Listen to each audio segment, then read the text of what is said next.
6,178 জন যে আপনারা ডিউটি করবেন, দায়িত্ব পালন করবেন, সকলে এই নির্বাচনকে সুষ্ঠু এবং নিরাপদ, সুশৃঙ্খল, আনন্দমুখর, উৎসব মুখর করার জন্য আপনাদের যে দায়িত্ব, সেই দায়িত্ব সঠিকভাবে পালন করতে হবে ইনশাআল্লাহ।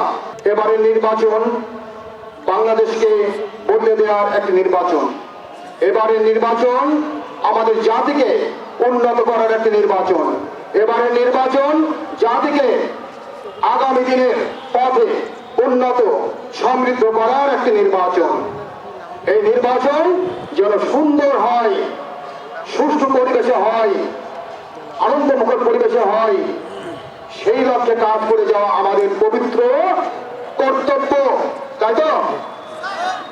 সরকার আমাদেরকে এই দায়িত্ব দিয়েছেন, এটি আমাদের উপর একটি আমানত রেখেছেন। এই আমানত আমরা কি আমাদের প্রতি সদ্ব্যবহার করব?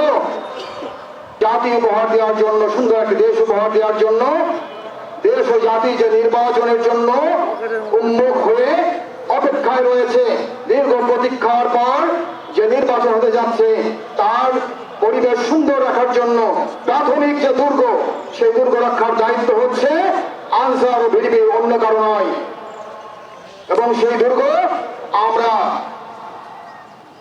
আমাদের সর্বোচ্চ শক্তি দিয়ে, সর্বোচ্চ মনোবল দিয়ে, প্রয়োজনে আমাদের জীবন দিয়ে হলেও রক্ষা করবে ইনশাআল্লাহ। সবাই রাজি আছে?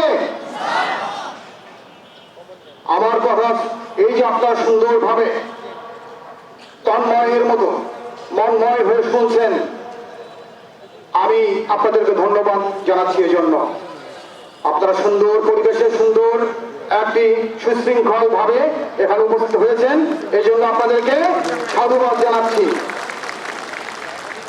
আপনাদের পরিবার পরিজনকে আমি কৃতজ্ঞতা জানাচ্ছি যে তারা আপনাদেরকে এইখানে দায়িত্ব পালনে আসার জন্য উদ্বুদ্ধ করেছেন এবং সহযোগিতা করেছেন। এই জন্য তাদের প্রতি কৃতজ্ঞতা।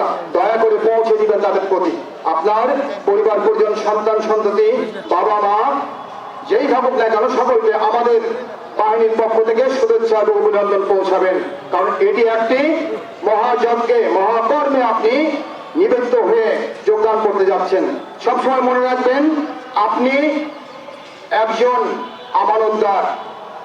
এই আমানতের জবাবদিহিতা যেমন আপনার বিবেকের কাছে দিতে হবে, তেমনই ভাবে যে ধর্মেরই হন না কেন, আপনি ধর্মে বিশ্বাসী হন, তাহলে মৃত্যুর পরে দিতে হবে নাকি?